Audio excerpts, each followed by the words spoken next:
Hey guys, I'm gonna show you how to drag and drop files in Teams. So to start, go ahead and open Microsoft Teams on your PC, then sign in to your Teams account.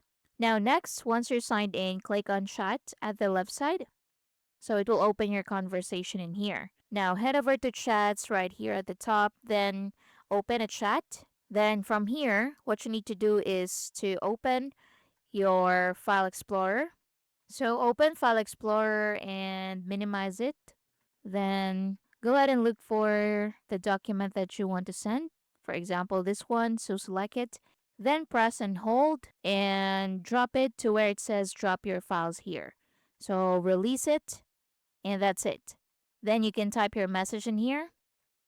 Then click on send. So click this arrow to send the document. So as you can see, it's now uploading. Just wait for it.